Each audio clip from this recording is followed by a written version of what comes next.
Good morning, friends. Good morning. I'm particularly pleased to see my rooting section of relatives over here.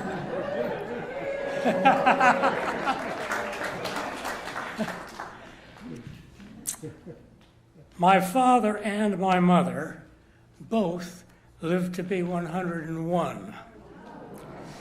Dad said that it's not difficult to live for a century.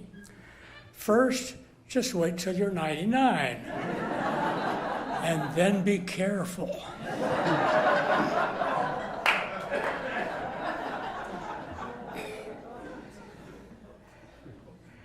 The title of my reading for this morning is 99 and Counting. I am now always older, I'm sorry to mention, than the folks whose obituaries get my attention. To what do I credit my longevity? Well, I picked out my parents quite carefully. I've never done smoking or drinking or drugs, and I've always done exercise, family, and hugs. Hiker and skier, and sometimes a preacher, husband, dad, soldier, author, and teacher, all far away now, like a dream that has flown. Just folks I've imagined, might like to have known. If given the chance for another time around, there's hardly a thing that I'd change. I'd not risk other parents, wife, daughter, or sons. I'd lose out in any exchange. No if-onlys or should-haves that I can recall. No significant, sorrowful, sad stuff at all. So best I be thankful. You hear that? Maybe not. I'll cling while I can to the life I have got.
This is the 8th consecutive year for me to give one summer sermon.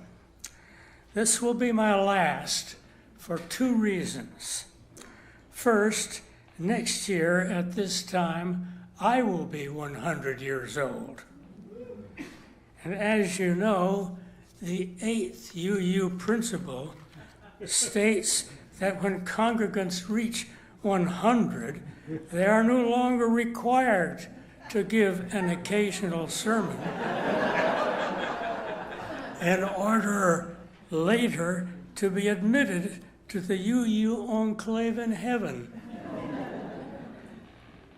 Also, although I admire those who can give a good sermon on the word of the month or the holiday of the season, I like my sermons to be on a topic having significance for me, and in relation to which I have had personal experiences. I've about run out of such topics and related anecdotes. So this one more about our first principle, but with a question mark, which has been omitted from the advance notices, and it's so tiny on this order of service you may have missed it. So inherent worth and dignity of every person, question mark.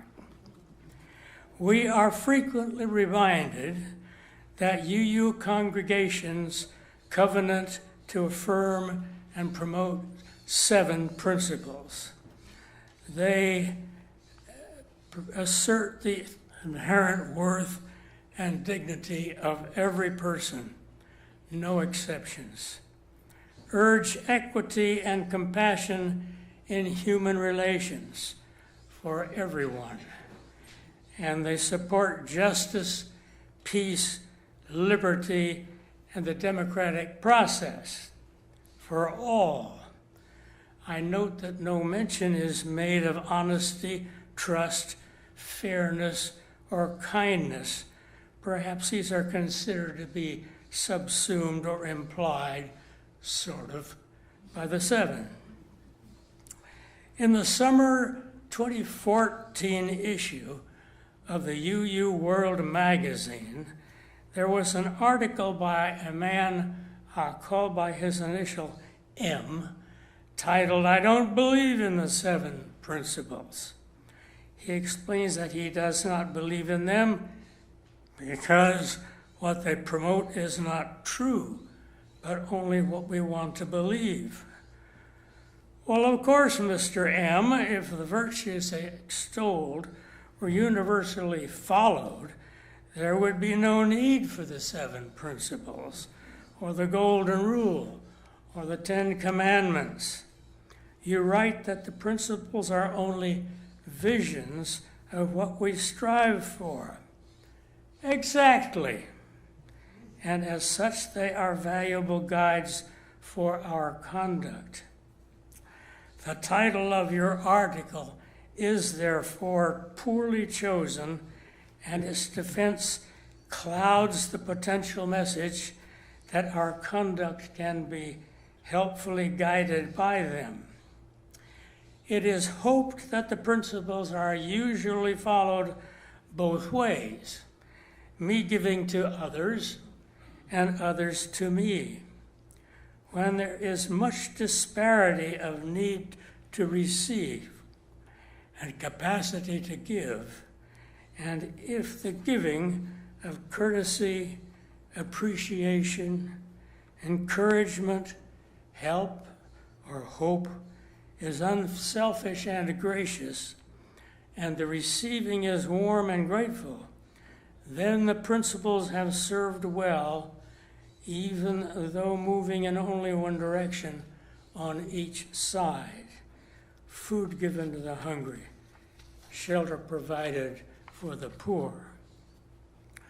Although few people often, and many of us occasionally, may have difficulty or lapses in living up to the vision of the principles, all of us consider them favorably.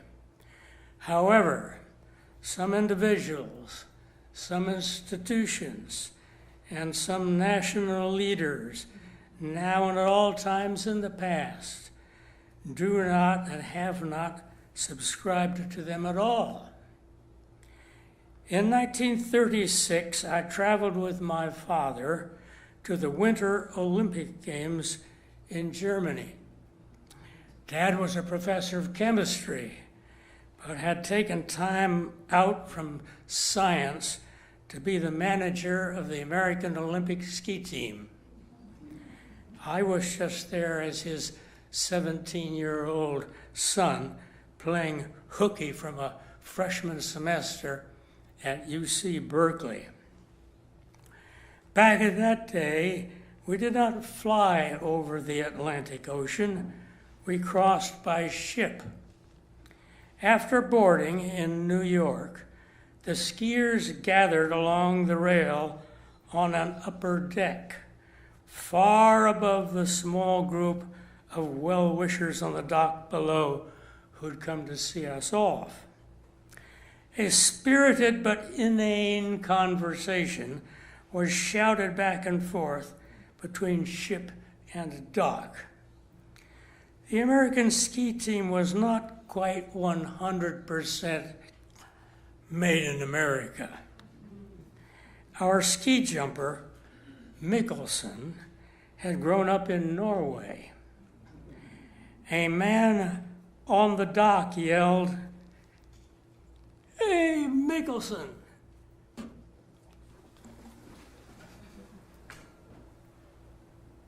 Jump!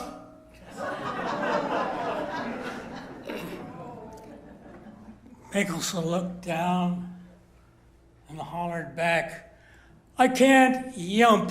It's too high down."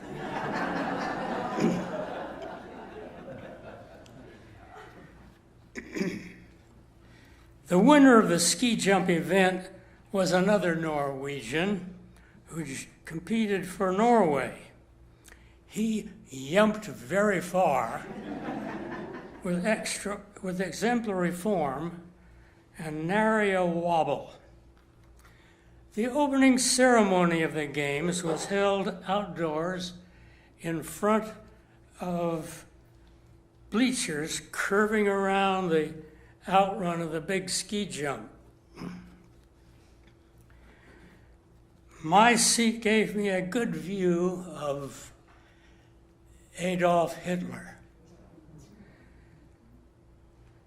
Also, I was briefly in a small, crowded room as big, pompous Hermann Göring, second in command of the German armed forces, speaking German, which only my father understood, welcomed the Americans to Germany. Göring was to be the chief of the Luftwaffe, the Air Force, during the coming war.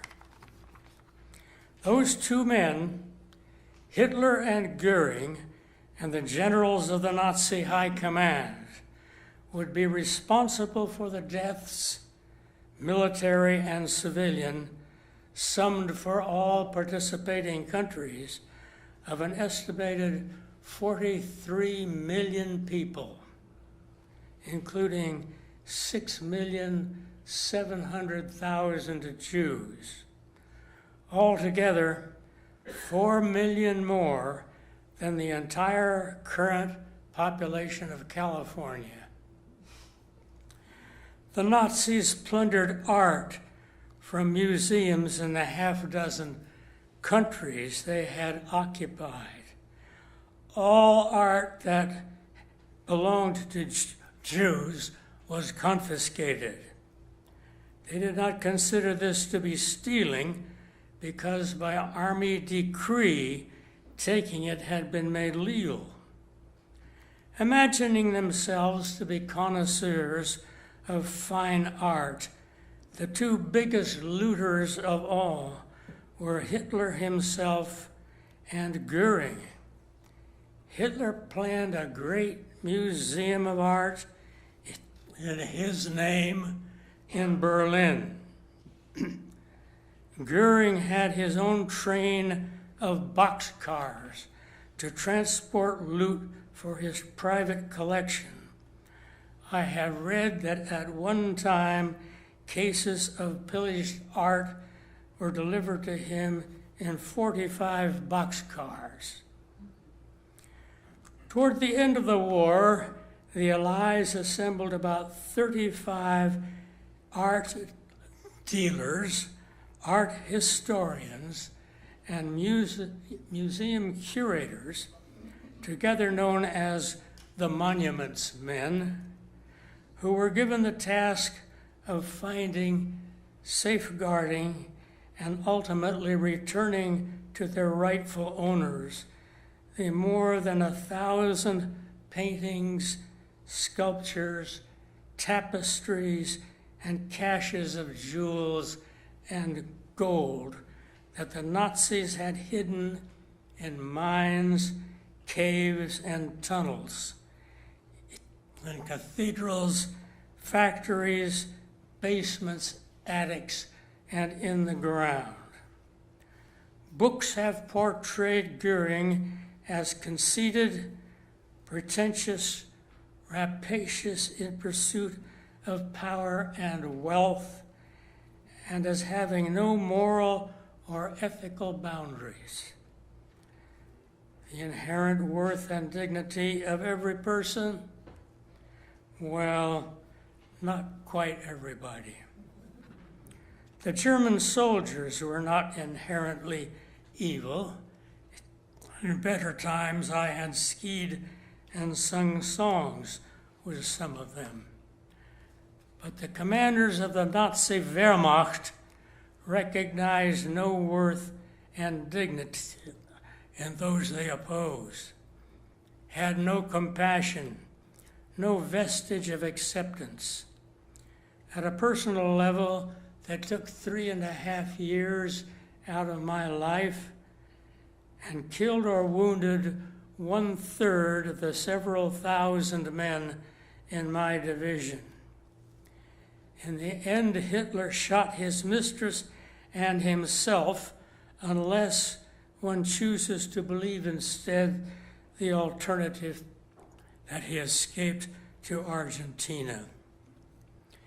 8 of Hitler's top generals were tried at Nuremberg by an international tribunal. 2 were sentenced to prison. 4 were hanged, and 2, including Goering, escaped the gallows by swallowing hidden capsules of potassium cyanide. I do not favor capital punishment. It seems inconsistent to me to kill a person for killing a person. But 43 million? My reaction to the hangings was good riddance. Particularly poignant to me is the memory of a wartime atrocity that I discovered and reported myself. My division fought in the Apennine Mountains of northern Italy and on across the broad Po Valley to the foothills of the Alps, where we were when the German army in Italy surrendered. Because I had packed burros and mules in California's High Sierra, one of my combat duties was that of battalion packmaster.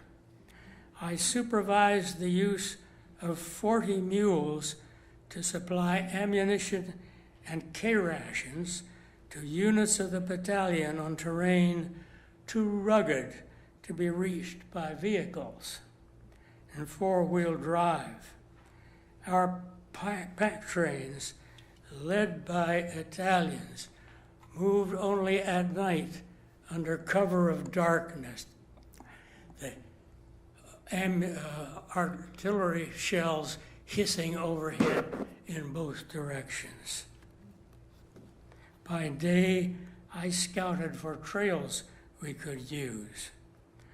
One day I came upon several remote houses where there was a gently sloping shelf on an otherwise long, steep hillside. Strewn in front of the houses were the remains of 13 Italian peasants, men and women. Then only skulls, skeletons, and patches of dried skin and sinews. The only person to venture out of the houses while I was there was a shy little ragamuffin of a girl.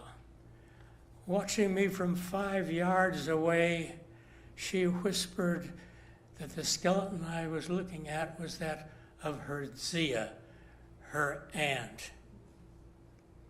Each person had been lashed to a sturdy wooden post set in the ground for that purpose. The posts had been notched to prevent the cords from slipping up or down. Each post had been charred by fire. These had not been big fires to incinerate. They had been small fires to torture.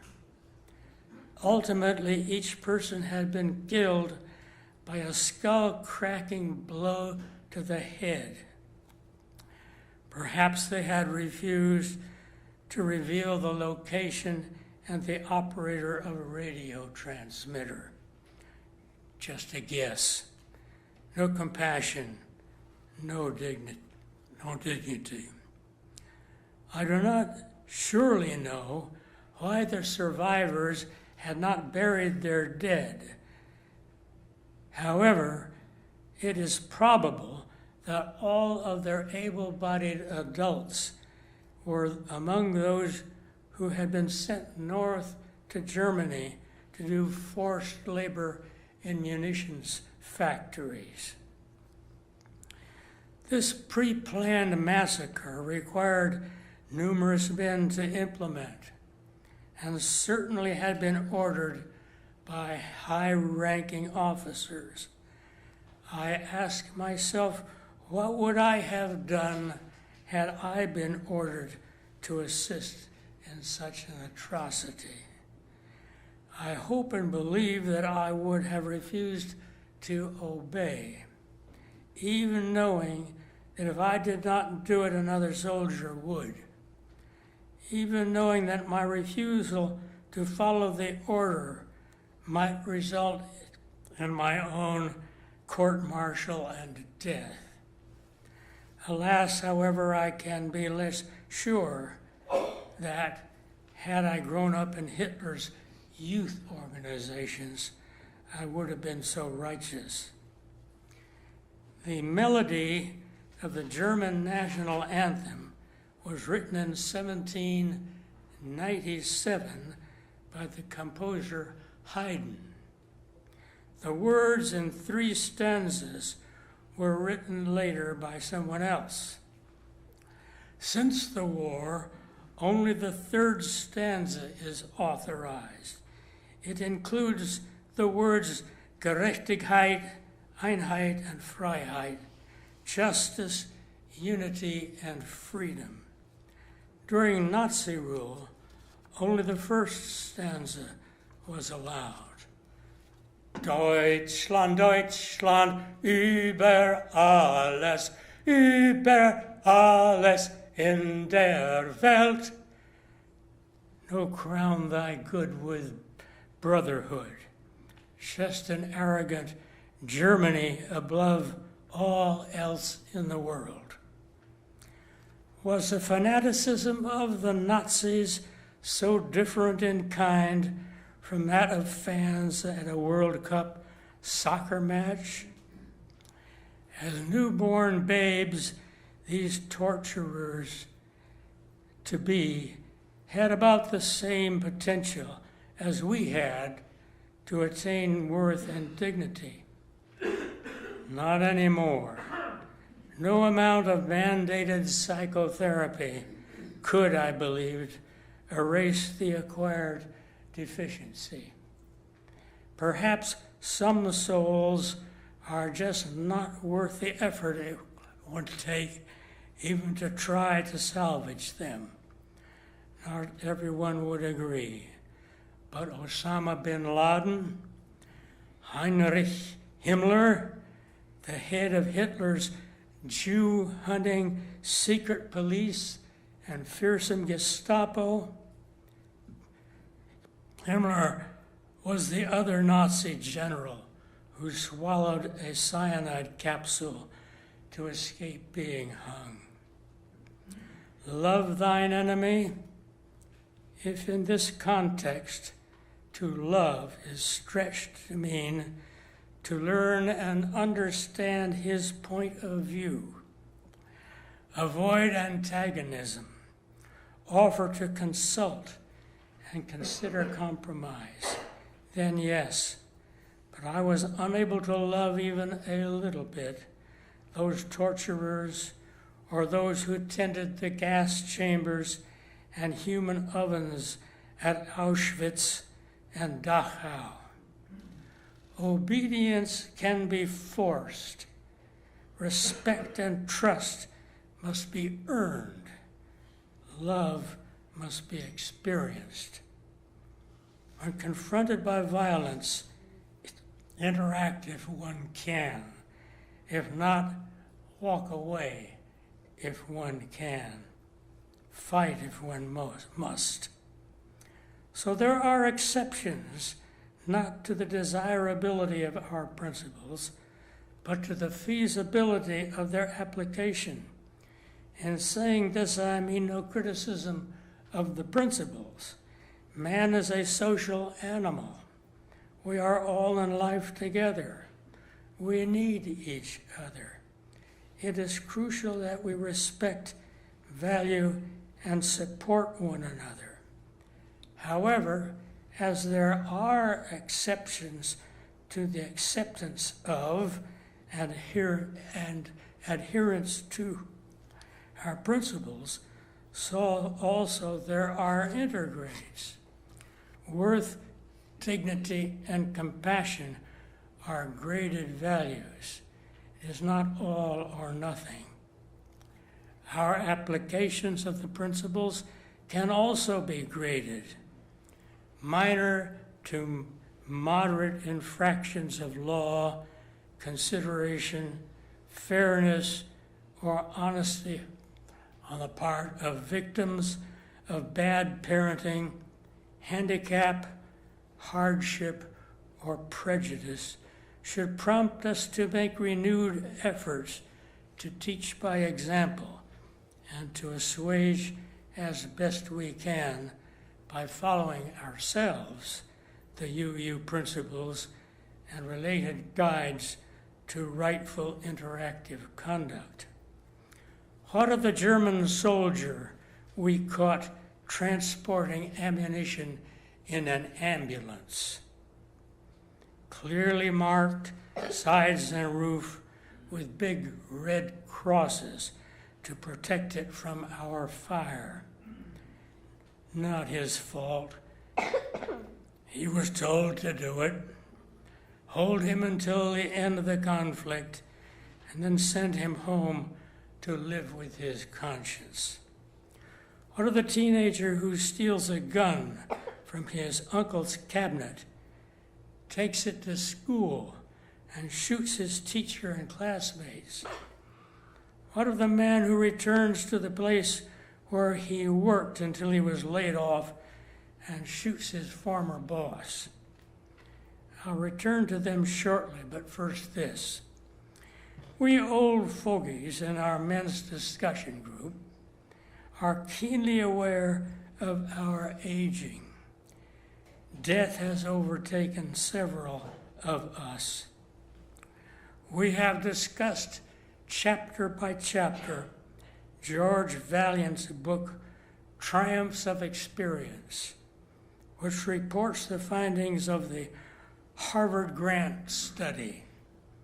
This research, initiated in 1938, recruited 268 men in their 20s and followed them to their 90s or to their deaths. Contrasting the cohort of men who were born into stable, loving homes, particularly homes with warm, caring mothers, from the cohort born to dysfunctional, uncaring homes, it was evident that the former correlates very significantly with a more flourishing and satisfying late life, greater capacity for loving and intimate relationships, more friends, happier marriages, 50% higher earnings at 55 to 60, less use of drugs and alcohol, and higher rank in the military and workplace. So returning to the school and workplace shooters, They had almost certainly spent their early formative years in relatively unstable, unloving, and probably alcoholic homes. My great good luck that I had not. Their tragically bad luck that they had. Not their choice.